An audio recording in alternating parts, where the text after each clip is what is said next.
हे रिवांस, welcome back. हाजिर हूँ आपके लिए रोमांस और इमोशन से भरा ड्रामा लेकर। तो चलिए शुरू करते हैं। ड्रामा की शुरुआत में हम प्रिंसिपल को देखते हैं जो अनाउंस करते हैं कि हमारे 12th ग्रेड का स्टूडेंट आन चांसू दूसरी बार क्विज चैलेंज में जा रहा है। सभी स्टूडेंट YGN चैनल पर उसको मोटिवेट करें। टीचर पूछते हैं कि वो कुर्सी खाली क्यों है। तब जोई इना कहती है वो जोई डाल्पो की कुर्सी है। टीचर कहते हैं कि वो फिर से मेरी क्लास छोड़ रहा है।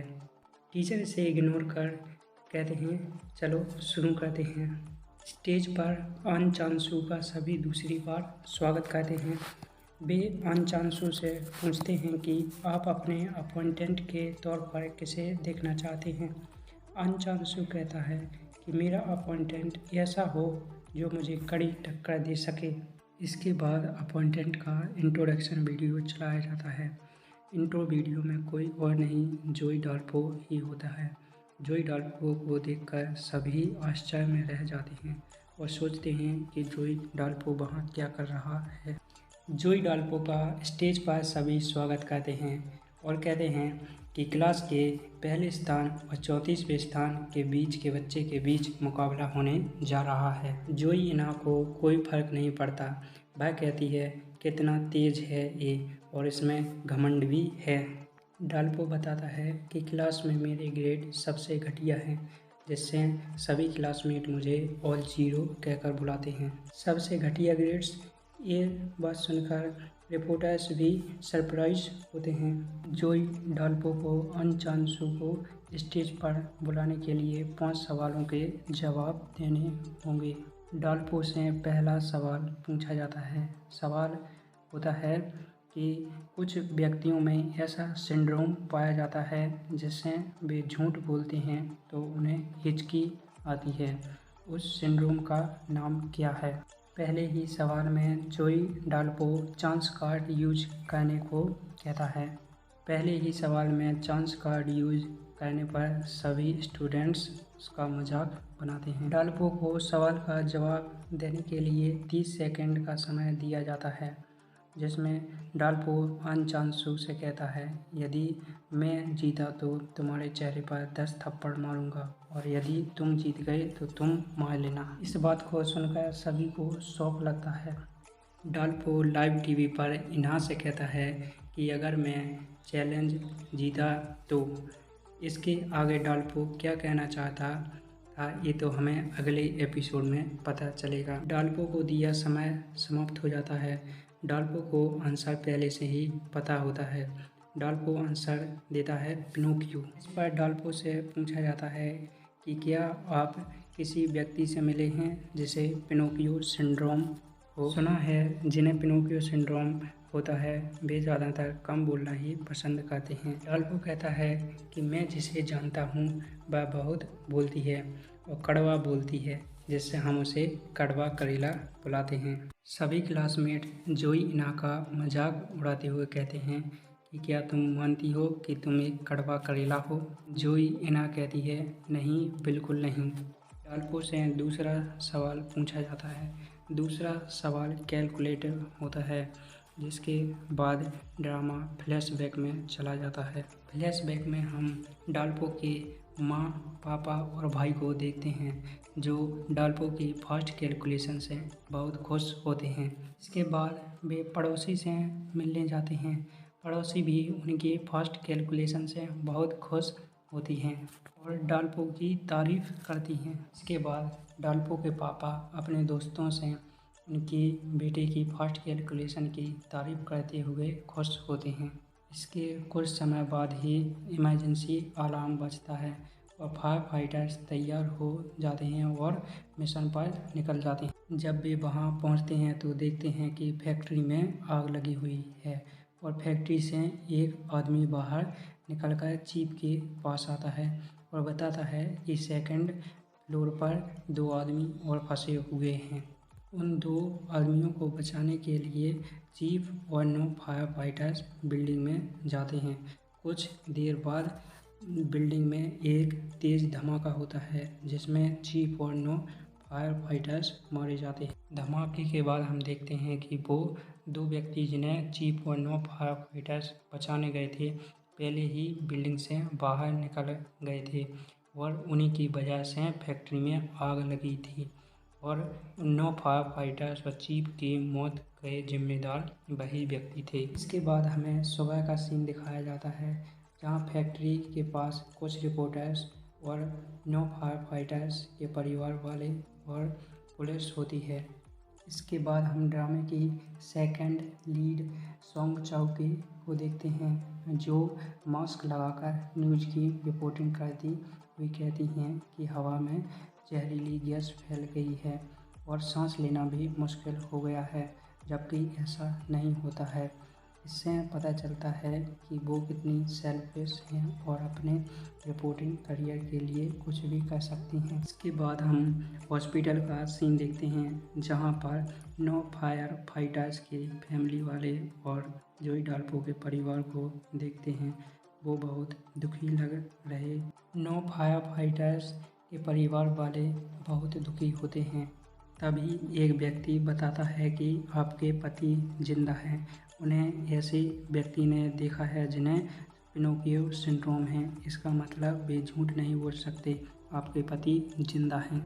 इसके बाद दूसरे फायर फाइटर्स के फैमिली वाले उनसे पूछते हैं कि चीफ आखिर कैसे बच गए, उन्होंने अपनी जान कैसे बचाई। इसके बाद हमें घर का सीन दिखाया जाता है, जहां पर रिपोर्टर्स हा मिंग और जे मिंग से पूछते हैं कि क्या तुम्हारे पापा से बात हुई, वो सामने क्यों नहीं आ रहे। एक रिपोर्टर बोलता है कि तुम्हारे पापा सजा के डर से छुपे हुए हैं, वो सामने क्यों नहीं आते। सोंग चाओके कहती हैं कि तुम्हारे पापा ने ऐसा घिनौना काम क्यों किया, क्या उन्हें प्रमोशन मिलने वाला था। सोंग चाओके आगे कहती हैं कि क्या तुम खुश हो कि तुम्हारे पापा जिंदा हैं। अभी रिपोर्टर्स के बीच में से कोई हामियों के चेहरे पर एक्स मारता है।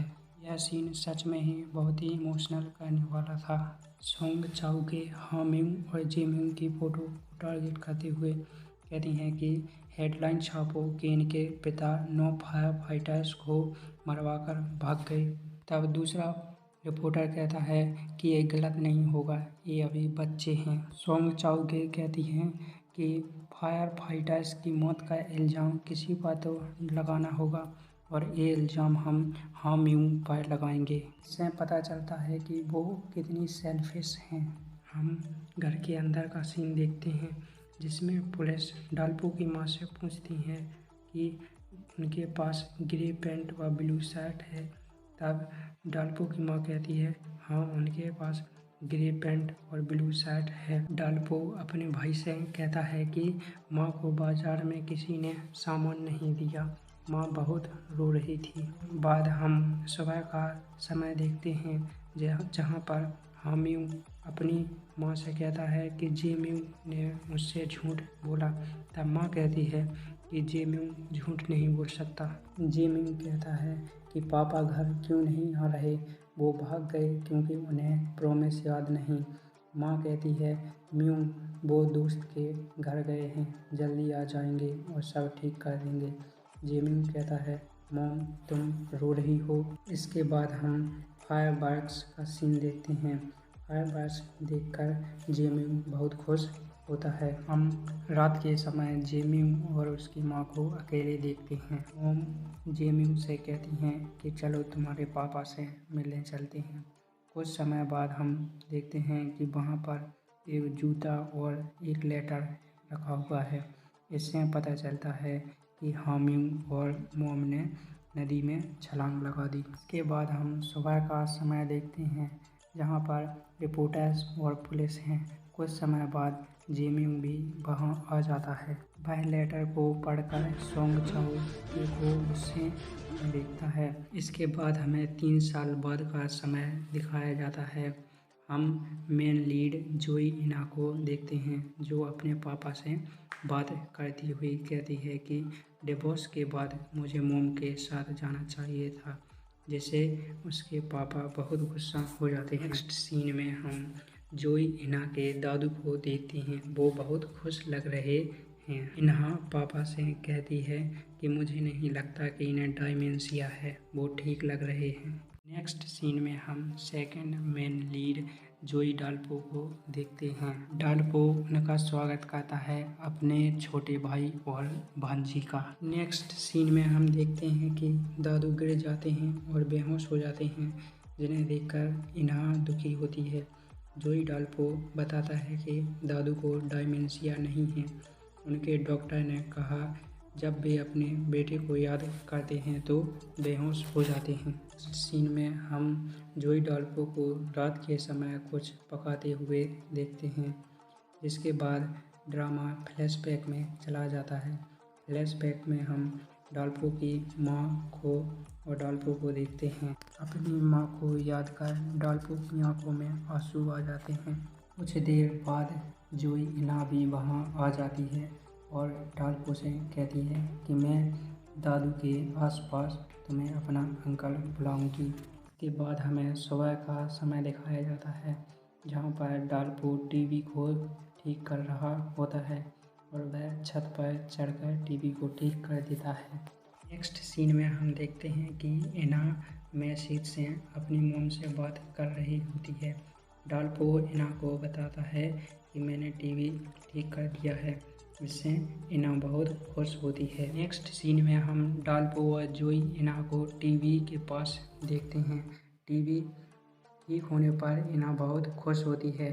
इना बताती है कि मेरी मॉम एक रिपोर्टर। इन्हा की मॉम कोई और नहीं सोंग चाऊ के ही होती है, जिसे देखकर डाल्पो भी इन्हा से नफरत करने लगता है और वह बाहर चला जाता है। डाल्पो उस बाहर को देखने लगता है जिसे उसने ठीक किया था। कुछ देर बाद इन्हा के पापा पूछते हैं कि क्या तुमने इन्हा को देखा।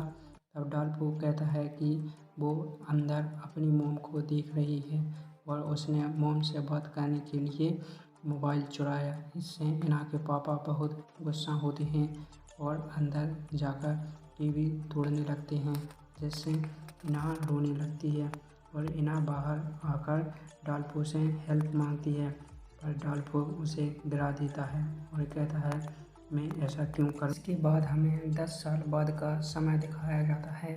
जोई डाल्पो क्विज चैलेंज में खड़ा हुआ है और उससे दिन का आखिरी सवाल पूछा जाता है। सवाल के आंसर के लिए डाल्पो को 5 सेकंड का समय दिया जाता है। सभी को लग रहा था कि डाल्पो को आंसर पता नहीं होगा, लेकिन 5 सेकंड के लास्ट में वह आंसर दे देता है। इन्हा जिया से कहती है कि तुम्हें चांसू पसंद है ना। जिया कहती है नहीं, बिल्कुल नहीं। इन्हा कहती है कि ये गेम तो डाल्पो ही जीतेगा। नेक्स्ट सीन में हम डाल्पो के बड़े भाई हामिंग को देखते हैं, जो एक स्टोर में आता है। एपिसोड के लास्ट में चांसू और जोई डाल्पो के बीच सेकंड राउंड शुरू होता है। Thanks for watching. मिलते हैं अगले वीडियो में।